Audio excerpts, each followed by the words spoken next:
علمی اختلافات اپنی جگہ پہ، لیکن آپس میں جو بھائی بھائی کا رشتہ ہے وہ ختم نہیں ہونا چاہیے. ہم آج کے بعد سب ایک ہیں اور ہمارے خلاف جو اینیمیز ہیں وہ کفار اور یہود و نصارہ ہیں. تو اتحاد ملت اسلامیہ کا مقصد یہی ہے کہ کم سے کم آپ رہیے دیوبندی، آپ بریلوی ہیں بریلوی رہیے، آپ اہل حدیث حنفی شافی مالکی حنبلی ہیں، جو بھی ہیں آپ کو مبارک ہو، لیکن دوسرے کے لیے اپنے دل میں محبت کا جذبہ تو رکھیے، درگزر تو رکھیے، احسار اور قربانی تو رکھیے. کم سے کم یہ تو تصور کیجئے کہ وہ مسلمان ہے، اللہ کو ماننے والا ہے، رسول اللہ کو ماننے والا ہے، کتاب اللہ کو ماننے والا ہے.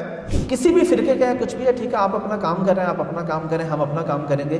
ہمیں as a nation, as a امت اکٹھے ہونا ہے اور ہمارا مقابلہ کفار کے ساتھ. کیوں نہیں ہم کھل کے بیٹھ سکتے بھائی؟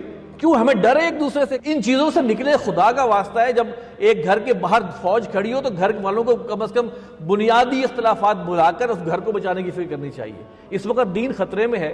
کہ قادیانی جو ہے 1974 میں ان کو جب غیر مسلم قرار دیا، مرزا ناصر جب ان کا لیڈر آیا تھا تو اس نے یہ کہا کہ آپ پوری پارلیمنٹ جو ہے وہ ہمیں جو ہے وہ غیر مسلم قرار دے رہے ہیں، جبکہ مسلمانوں کے ایک فرقہ اور دوسرے فرقے کو نہیں مسلمان سمجھتا. اور یہ سارے اگر ایک دوسرے کے خلاف کفر کے فتوے لگا رہے ہیں اور انہوں نے اگر ہمارے خلاف بھی لگا دیا تو اس میں کیا بڑی بات ہے؟ آپ کا دشمن آپ کے اوپر بمباری کرتا ہے، نہ وہ دیوبندی دیکھ کے بمباری کرتا ہے، نہ بریلوی دیکھ کے بمباری کرتا ہے، نہ اہل حدیث دیکھ کے بمباری کرتا ہے. اس کو تو مسجد کا گنبد نظر آ جاتا ہے، اس کو مسجد کا مینار نظر آتا ہے، اس کے اوپر بم مار دیتا ہے. اس کو تو ٹوپی والا نظر آتا ہے، اس کو برقعے والی خاتون نظر آتی ہے، اس کو داڑھی والا مرد نظر آتا ہے، اس کو گولی مار دیتا ہے. اقامت دین کے لیے بہت ضروری ہے تفرقے میں نہ پڑنا. بہت امپورٹنٹ ایک ہم سب کے لیے حکم ہے، اور بلکہ یہ نہیں ہوگا تو میں سمجھتا ہوں اللہ کا عذاب آئے گا. کہ ہمارا غزہ ICU میں ہے، لیکن 300 دن گزرنے کی وجہ سے شاید ہم بہت زیادہ یوزڈ ٹو ہو گئے ہیں. لیکن ہمیں سمجھنا چاہیے کہ اس وقت اللہ تعالیٰ نے ہمیں ایک ٹیسٹ کیس دیا ہے اتحاد امت کا. اس وقت ہم اتحاد شو نہ کر سکے تو یہ ہمارے لیے ایک بہت بڑا فیلئر ہوگا.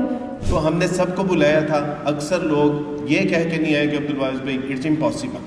ہم نے ساحل بھائی کو بھی انوائٹ کیا تھا، آپ حیران ہو گئے.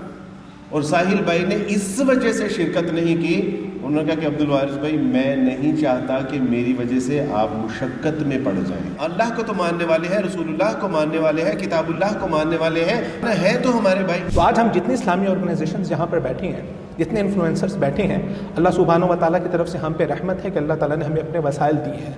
اگر ہم نے اپنے سب وسائل کو ملا کے جو ہمارے متفقات ہیں، ہم نے اس پر اللہ کا شکر ادا نہیں کیا تو جان لیجیے وہ دن دور نہیں ہے کہ جب ہم پر اللہ سبحانہ و تعالیٰ کی رحمت کا سایہ ہٹ جائے اور یہ وسائل ہم سے کم ہوتے جائیں. اللہ ایک، رسول ایک، قرآن ایک، ہمارا سب کچھ ایک ہے. بس اس ایک کے لیے ہم جمع ہو جائیں. باقی اپنی اپنی پریفرنسز اور اپنی اپنی ترجیحات جو ہیں ہر جگہ پر ہر سطح پر رہتی ہیں، وہ باقی رہیں گی. ہم مل کر رہیں، اتحاد ہو ہمارے اندر، ہم فرقہ بندی کو چھوڑیں اور جو اختلاف حل کرنے کا اصول اور ضابطہ قرآن مجید نے بیان کیا ہے اس کے مطابق اپنے اختلاف کو حل کریں. انما المؤمنون اخوہ، کہ لڑنے کے باوجود، اختلاف کے باوجود وہ جو محبت ہے، وہ جو بھائی چارہ ہے، وہ جو بردرہڈ ہے، وہ ختم نہیں ہو سکتی ہمارے اندر. 55 Islamic countries ہیں یا مسلم کنٹریز ہیں، but we are all scattered. Let us try to internalize this کہ we are going to change into this action. اتحاد کی شکل یہ ہو سکتی ہے کہ بھئی اختلاف کے باوجود سارے کے سارے مل کے ایک ایکشن لیں. اسی طرح کوئی ایسا شخص ہے جسے ہم پسند نہیں کرتے، اس کے اندر 100 خوبیاں بھی ہوں گی، ہم اس کی کوئی نہ کوئی ایک خامی پکڑ لیں گے اور اس کے اوپر گفتگو کریں گے. یہ بیسک ہیومن سائیکالوجی ہے. یہی چیز آگے چل کے ٹرانسلیٹ ہوتی ہے انڈیویجول لیول سے کلیکٹیو لیول کے اوپر، اور یہی چیز میرے نزدیک تفرقے کا باعث بنتی ہے. اگر ہم اس چیز کو کسی طرح سے مینیج کرنا سیکھ لیں تو شاید ان چیزوں کا، ان تفرقوں کا کسی نہ کسی حد تک اس کا خاتمہ ہو سکتا ہے. اللہ نے ہمیں امت وسط کا رہنما بنایا ہے، لیڈر بنایا ہے. کہنا بہت آسان ہے لیکن اس کو کر کے دکھانا، جس کے لیے وارث بھائی بہت یہ احسن قدم ہے جنہوں نے اٹھایا. میں نے کہا کہ بات مجھے حل بتا، اس کا حل کیا ہے؟ تو اقبال نے کہا کہ بتانے رنگ و بو کو توڑ کر ملت میں گم ہو جا، نہ تو رانی رہے باقی نہ ایرانی نہ افغانی، میان شاخ سارا صحبت برق چمن کب تک تیرے بازو میں ہے پرواز شاہین کوہستانی. یقین افراد کا سرمایہ تعمیر ملت ہے، یہ وہ قوت ہے جو صورت کرے تقدیر ملت ہے. بازو تیرا توحید کی قوت سے قوی ہے.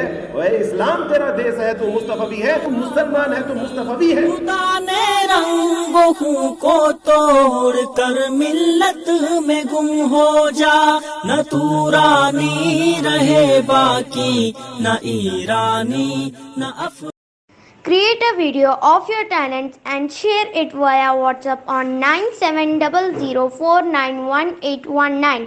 If you are new to this channel, then don't forget to subscribe. Thank you.